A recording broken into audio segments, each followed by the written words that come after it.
Hi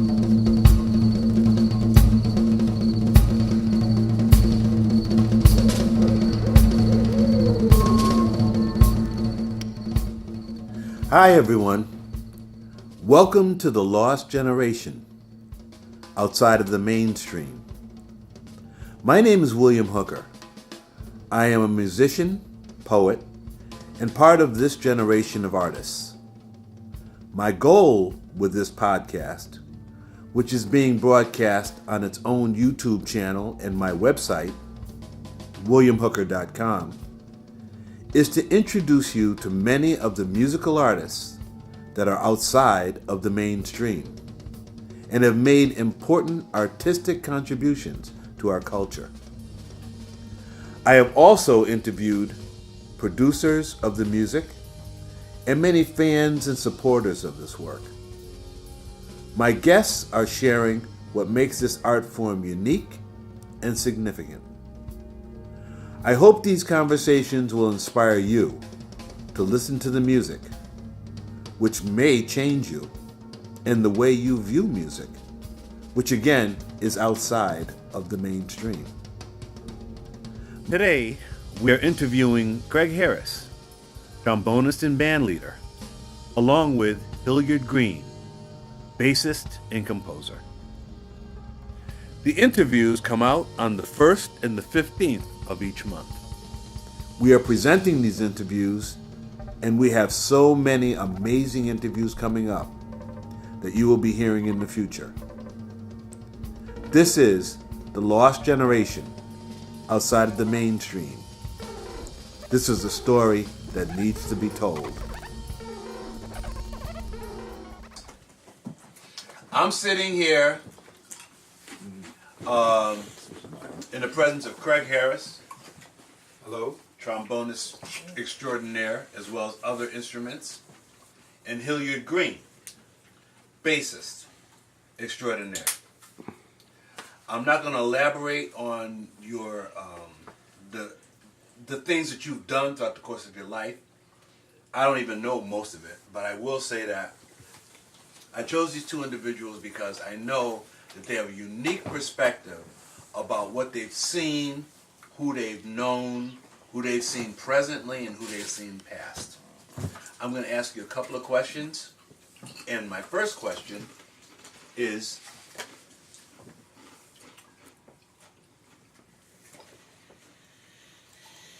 Craig, when you play your music, what are you trying to achieve? I'm just trying to express myself and play some music, play my feelings, playing everything I've observed in my life. It's an extension. That's what music is to me. It mirrors the society. It mirrors. That's what I'm doing. I'm just trying to play. I'm just trying to do what I do, and not worry about. I can't worry about what anybody else thinks. I need to do what I need to do. And you see all of us trying to do that too, huh? Or many of us trying to do that, I would think, right? Most people, I've been fortunate enough to be around great people all my life, and believe me, it's not about me. I've seen others before me do it. And that's what they did. That's how I learned. You had Warren and Dick there. I watched Warren and Dick, since I was I've known Warren since I was maybe 14, 15 years old. So that's right. And so. It's a continuum. That's all. I just want to play some music. That's all. Just play some music. Wake up the next day and play some music. Thank you, man. Hill. Yes. Do you think that this music that we do is ready for? Do you think that this music that I'm that wrong question? Do you think that this music that we do will ever be on a mass level? Or do you think that it is an esoteric thing that we're dealing with when we go into free experimental music? I don't necessarily think it's esoteric, but I don't really see it having huge mass appeal because hold on for a second, they're trying to communicate. You can edit this part out. Trying to get them chips up off. Yeah. Chip on. Popcorn. Okay. I like that. Yeah. Okay. Are we back on? All right. Yeah, I don't see the music having necessarily huge mass appeal. That'd be nice because there'd probably be more money around for all of us to survive. Survive, yeah. But I don't think any of us ever did it for that wasn't our primary concern, our primary reason for doing it. I think it was just more like this is how we like to do, how we really like to do music, and I think as a result we generate a lot of exciting music. Beautiful, beautiful. I'm going to name some names, and I want you to tell me how you feel they've contributed to this music. Because without us saying it, I think that some of these names are going to go unrecognized. And if we say something about them and their music, I think that's respect. Okay. Jamil Mundab. Yeah, I first met Jamil years ago, and it was a different way of playing saxophone. Wasn't necessarily sophisticated, technically sophisticated or anything like that, but at that point it didn't matter to me. It was just very expressive. And so, it was, by that time, I've heard a lot of guys with, large amounts of technique that, play the horn pristinely well. And that's good and that's great, but it was also nice to see somebody who might be a little bit rougher with the horn but have something else to say. Beautiful. And nowadays that ends up being more interesting to me. I'm glad that you said something. You said rougher with the horn. Yeah. How do you mean that? I think That's just I think for a lot of people, I think they're older than me. with Jamil in mind. Yeah, okay, with Jamil in mind, Yeah. I think probably the way he came up playing the saxophone was probably different than what people have to come up nowadays. I think in order for a person to be able to have time and for a person nowadays, for them to be able to learn to play a musical instrument, they have to go to a university or college, or else the way the system is, there just isn't time for them to do it because they can't just hang out. You can't get an apartment for $30 a month and just hang out with your friends and talk about music and do it. So those days are gone. And I was at the very tail end, I think, of that. So in order for somebody who's a teenager that wants to continue playing music, Mommy and Daddy, you have to send me to such and such a school or such and such a school, because that's the only way I'm going to be able to have the time in my life to learn how to play the instrument. That's how you say it. That's roughness. Yeah. So, but I think Jamil came up at a time long before that. So it was just kind of, things were just like, try what might have been available to him or what he was hearing at the moment or whatever, and it was just like, well, this is what he saw, dealt with at this moment, and he probably didn't come up where it's like, if you don't have this Coltrane solo transcribed by Friday, December 17th, you won't graduate from college. Okay. So that's a very different way to train yourself than just, man, I'm checking out this Coltrane record today and I'm checking out this Coltrane record tomorrow and I'm just into it, and then I might get to a point where it's, okay, I'll go back and check out some Charlie Parker some more, or check out somebody else that's just new in town that I like, and I just check that out for a while, and then I'm also just doing these gigs and doing these sessions, and so I'm just as my life is going on, I go day in and day out, I'm developing. It's a very different attitude than having to subscribe to what several teachers have decided what a curriculum is at university. Which is, I understand. I'm not necessarily putting that down. No, obviously, yeah. Yeah, but it's a different way of approaching music. Thank you, Hill. Craig, what do you believe in terms of this generation we're talking about is the connection of the music we're doing with what we see happening worldwide? It could be either political, it could be economic, it could be racial, it could be whatever. But I feel that we part of what we do is make that connection, and we're obvious in it in many cases. Black beings, my case is eternal life. Your case, name one of your recordings that you've done. Blackout and Square Root of Soul. Oh, I mean, hello. Right, thank you. Hello. That's my question to you. It's William. You're doing. First, I want to commend you doing this beautiful thing. But I just never think about boxes. I don't think about free jazz, funk. I just think about it as one continuum. Creativity. Like we can go from Reuben Phillips to the Apollo Orchestra to down there.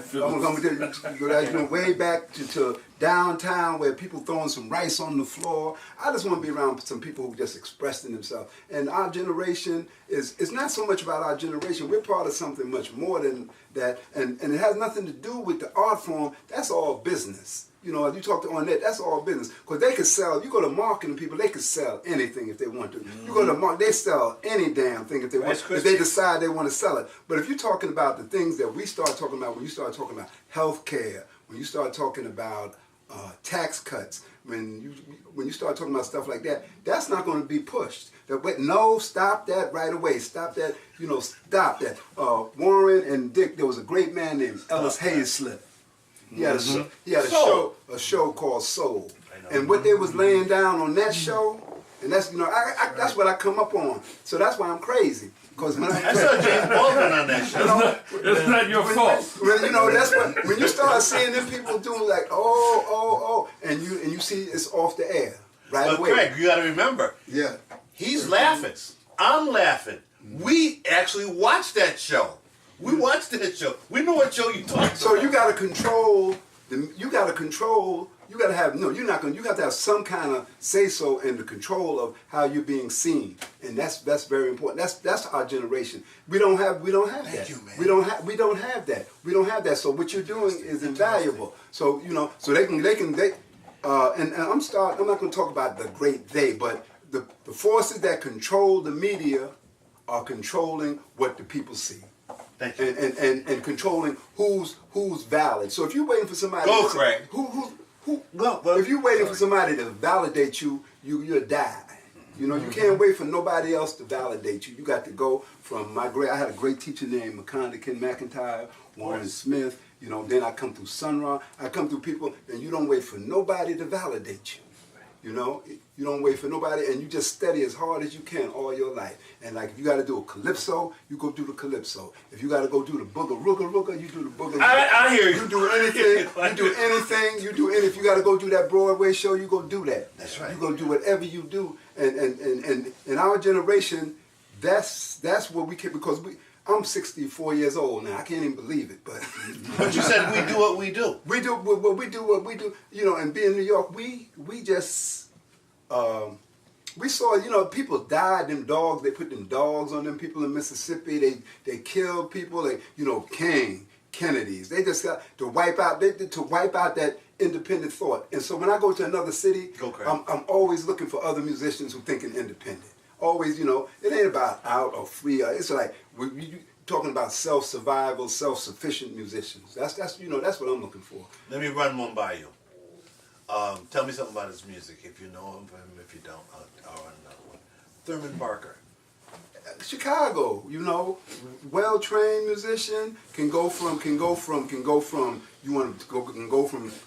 the rights of string, Stravinsky's rights of string, to low down, up and high, conscious, muddy waters. He can go there.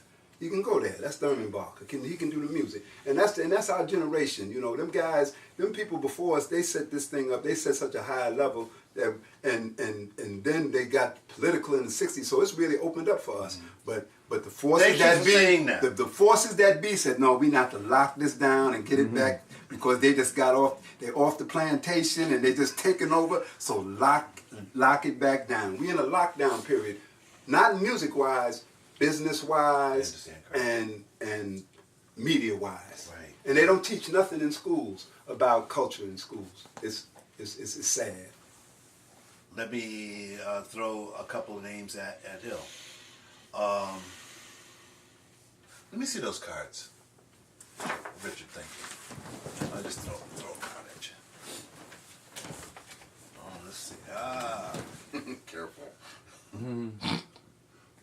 Not that one.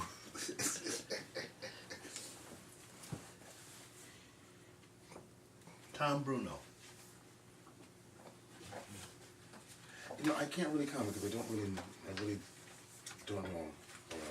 Daniel Carter. Yeah, just saw Daniel the other day. We worked together. Yeah, Daniel. That's where I met Tom Bruno. Okay. Because he had a group that had in it Sabir, Mateen, Okay. and Daniel Carter. Okay. He was part of that 501 Canal Street, Okay. where David lived, and Cooper Moore and those people. Wow. But if that doesn't, all right, let's just talk about Sabir. Yeah. But Daniel or Daniel. I'm sorry. All right. Yeah. No. Daniel is. Yeah. He's unique and he's very versatile instrumentalist. I mean. Yeah. I mean, he'll show up to a gig with this instrument, then this instrument, and this instrument, and this instrument, and this instrument. It'll be saxophone, tenor, alto, clarinet, trumpet, and 2 or 3 others. And you do a set with Daniel, and it's just you play, and he works his way through each instrument, and then that's the set. Yeah. And it's just like that's a unique way. That's a unique way to play. That's a unique way to present yourself. You know, and it is. And I, you know, it's. I think. And the reason I'm saying this is, I think in our free setting, somebody else can. This is where somebody can have a conception of how to present themselves, and have a format to do it in. I'm not sure it would work. It wouldn't work in a Broadway show. It wouldn't work in a touring rock band or something like that. You know, it's just in the kind of gigs that we end up doing. Yes. So he can present himself in this way, and continue to present himself in this way, and be effective presenting himself in this way. Thank you. You know, to go to add on to Daniel Carter. Yes. Before in one of your other things about commitment and somebody that's really committed. You know, he used to do these sessions in the morning, like 7, 8 o'clock in the morning, playing. I'm serious. And people, we would drive from Long Island to go to his studio downtown, and they'd be starting early in the morning. There was a flute player I went to school with. Her name was Diane Thorner. And she said, "Come on, Craig, we're going to play some music." I said, "Okay." She said, "I'll pick you up about 7 o'clock." I said, 7 o'clock in the morning? She said, "Yeah." And there was these sunrise sessions. And I said, "Okay, these people," and this is before this was when I was still in school. I said, "Okay, they're doing something different here." Yeah. That's it. You know, that's commitment. He's still doing it. Yeah. Do you remember Fidel Cherry? Yeah, he's still around. He's still with us. He's still with us. Have you seen him or talked to him? Maybe about 2 years ago. He's in Baltimore. That's right. Yeah. Can you elaborate on his approach to life and his music? Because he's important. He's important. But all these people you're going to say are important. I realize that. I'm only saying that specifically. Okay. You know, once again, Adventures knows his instrument and knows, when I say someone knows his instrument, knows that what he doesn't know and is in constant stage of trying to grow. Always want to grow and always want to study. Always want to study. Always want to study. And well-read, wants to talk about different things in life. Politicized, wants to talk about politicized. Okay. He came to New York, and he came to New York, and I wish he would have stayed here because he was that strong. Likewise, I wish he was strong, but he just decided that this is not for him, so he went back to Baltimore. Yeah. But strong musician. But that's the whole thing about William. Everybody doesn't have to be in New York City. It goes back to what he said. New York City is too expensive now to live in, and it stifles a lot of the creation. Yes. And there is no loss of. We got incredible young musicians now. Cause I step out I take my old man nap. Yeah, Warren, I'm an old man. I lay down about 7 o'clock, 10 o'clock. 7 to 10, then I get up about 10 o'clock and I say, let me go down, because we think like we the last, but they got youngins right now. They coming out 1 o'clock in the morning and they play till 6 o'clock in the morning. I realize that, but you know something, Craig? I realize that, and I also realize another thing. I realize I can pick up the New York Times and I can read about these people. I pick up the New York Times many times. I can read about these people. I can read about where they play.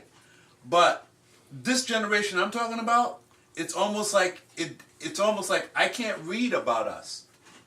You've been very, very fortunate, because coming from Harlem, it's rare that I find out what's really going on up there.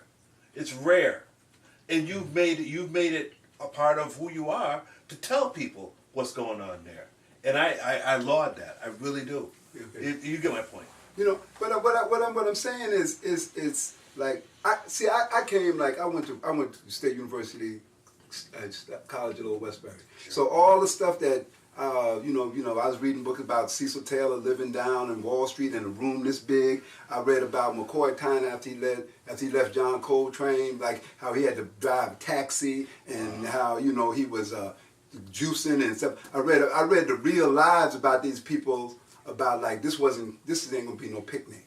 This is not gonna be like, I didn't come out of these illusions of grandeur, like I'm gonna go to school and I'm gonna come out and I'm gonna be like a big, no. I read about these people and I was informed about these people. I used to be Warren's roadie when he go to Sam Rivers. Sam Rivers had a loft on Bond Street, which was integral. Right. Integral for this whole movement you talk. Because Sam Rivers, was a great tenor saxophonist, composer, he gave a platform when people came in town. Do you know the group Juju? Yeah. Mm-hmm. Would you Plunky like, Branch. John Plunky Branch. please elaborate on this group? Because this is very important. It's important in many ways. Elaborate on that group. Okay, the group is called Juju. I first saw Juju at a place called the East, 10 Claver Place. Okay. 10 Claver Place. It was started by Uhura Sasa Group. Okay, and it was a funny place. I was going to school at Westbury. It was a small place, and I saw Elvin Jones there, McCoy Tyner, Sonny Rollins.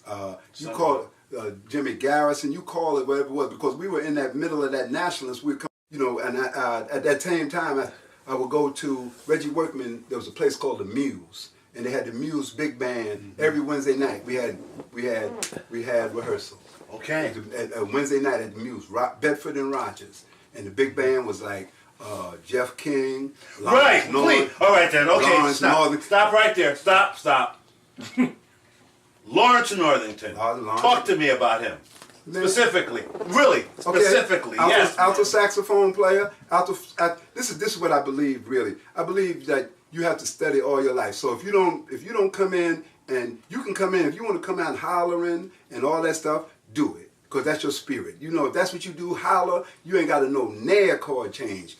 If that's what you do, that's what you do. That's what you do. But you're gonna get to the chord changes, because if you're serious about it, you're gonna learn. Okay. You're gonna learn. Go. So when I met Lawrence was like, then I guess okay, and then no, wait. What did you say? you know, he was getting his holler, getting his squeal on, his high energy. I said, okay, high energy. Right. And then Reggie put them charts on us. We'd be like, oh, you know. And so he had to get down on them charts. Well, okay, Chauncey Northern is his uncle. You know Chauncey. Yeah. All right. So yeah. So he got down on that, and that's it. If you're gonna be in this thing, you in it for the long term. So however you come into it, you can always learn, and that's the thing about it. Yeah. No matter how you come, if you coming in straight diatonic, pentatonic that way, you're gonna have to one day you're gonna have to holler. So you come into the music. Yeah. You come in. I think everybody in the room, you know, that's how. So that's the thing about our generation. That's what, Go, please. because Warren and Dick and too them, excited. they couldn't do it before, because you get beat off the band. You know, if you go up there to the jam session and you know, from talking to Miles Davis, talking to Golden Miles. Like if you go up on the stage like Fast Navarro, when the cats on the band stage, or you couldn't go up there and do that. You might get beat to death. So that politics of the 60s opened up everything for us. It's just not us. It opened up everything. We could try things. And so going back to Juju is your man James Branch Plunky, who lives in Richmond, Virginia. That's right. He's a Columbia graduate. He is one of the most articulate businessmen that you could see. And so that whole thing, Strata East. Talk to me, man. Strata East. I know. What's Colby. Survival Records. That's what was Rashid's company? Survival. Survival. That's when I saw Ted dance, and I went down there, and these cats did this. They didn't play one song. I said, "What's going on up in here?" They just was like energy, like boom, like, and I said, "This is the energy," and I said, "Okay, this is what's going on," and that's all coming from like, you know, that whole period where people could just open up, and then you can just, okay, now let's refine this, then open up again, refine this. Question to Hill. Yeah. Hill, why, in your thought, is this so important for our culture as a whole to know that these individuals that we're talking about have been on this planet? Because that's what it's really about. That's what it's about. His story or my story. And I just want you to elaborate on that. 1 second. Then I'll ask you another name. Okay, I didn't really see an exact question in there. I'm too hyped. He's excited. I'm too hyped because I know you know these people. Anyway, yeah, right. But that's our problem. There are many tribes. The gathering of the tribes. There are many people. Everywhere you go, you can find somebody who can play at one time. Warren and Dick can tell you. You go someplace, you ain't got. I need a drummer. There'll be 10 in that town. New York just got maybe 50. But everywhere you go, you find somebody that can play. I'm sorry. Okay. Yes. I'm not sure where to take this, but I'll take it wherever you want. Okay. Yeah. All right. I'm gonna go back to one of my first experiences in New York, which I think was poignant for me. CECIL was playing at this club that's not there anymore on 6th Avenue, and he had Who was in the group? Freddie Waits, There you go. Parker. That's oof. What was the name of that club? Right on. It was Carlos Carlos one. Yeah. Upstairs. Yeah. And Freddie Waits, William Parker, Karen Borka, CECIL, and there was somebody else. I'm forgetting who that right Rafael Malik? now. No. Glenn Spearman? I can't think. I'll probably think of it later. Okay. All right. But anyway, I had never heard energy like that. I had never experienced energy like that. It was just like a wall of energy and a wall of sound that just came at you. And it was just like... I like that. Yeah. And I was just like... Bang. Yeah. And then what was... This is a little embarrassing for the person I'm getting ready to talk about. It's not embarrassing. But I won't... Don't mention the person name. Yeah, I don't know the person's name. Don't do that. But he was standing off to the side waiting for a chance to sit in. And CECIL finally let the guy sit in, and he started to play. And everybody else in the band stopped, and Freddie was sitting there twiddling with mustache. William was kind of like hovering over the bass, and everybody was kind of there. And then the guy finally stops. CECIL goes, "Thank you!" And then they start up again, and there's this wall. What did that tell you? What did that tell you? Yeah. What did that tell you? It told me like, wow, this is what this music is capable of. Right. Yeah, I had never experienced anything like that before in my life. I was just like, man, this is why I'm here. And people could afford to live in the city then. Yeah. Oh, that's a whole other story. Yeah, but people, it's real important because people could afford to live here, and there was a community. People lived in the same thing. But he just said a great name. He said Freddie Waits.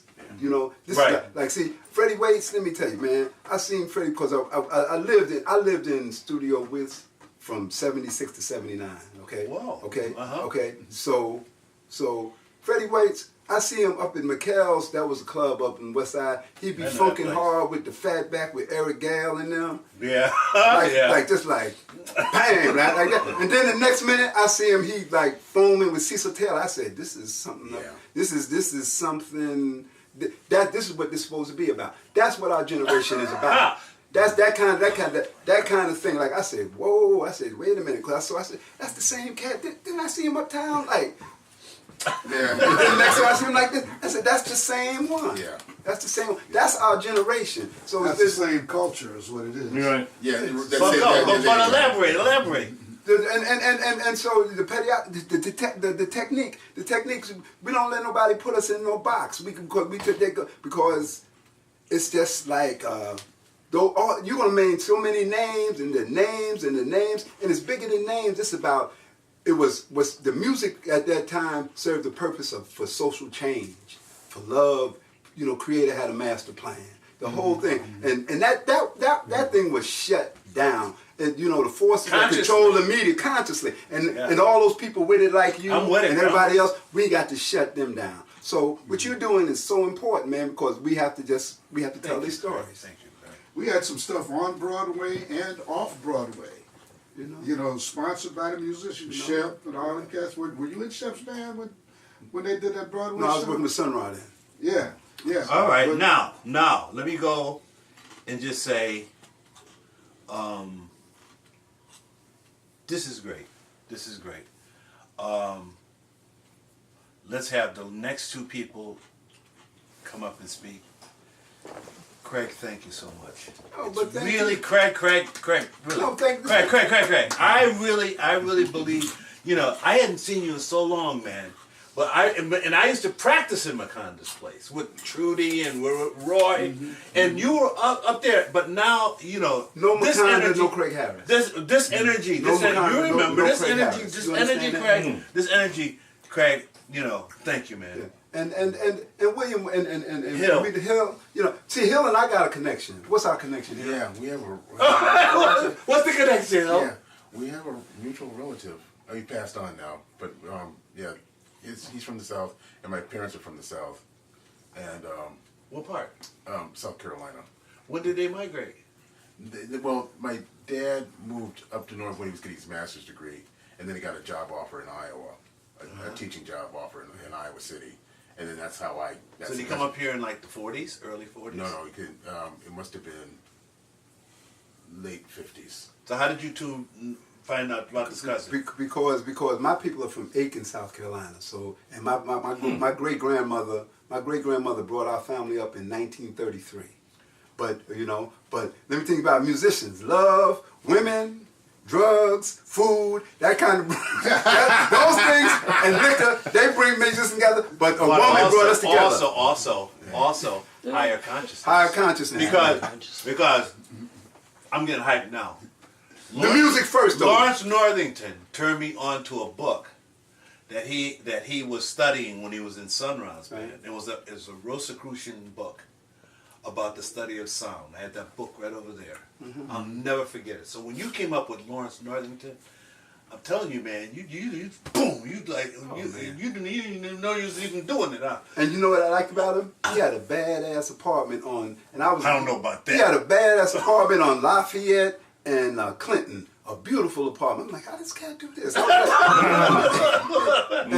But our thing was a woman. I was going out with this woman who's from Georgetown, where his people were. So we found out we had South Carolina roots together. Yeah. Well, I'm really glad that you found. I'm really glad that you found that out. Anyway, I'm talking about this music. And all I gotta say is, it's an honor to have you two here. It really is. Really is. It's taken a long time. It took somebody to throw it out here, and I'm glad I was able to interview you. Yeah, you should. So glad. I really am. I really am. You're doing a great thing. We'll see.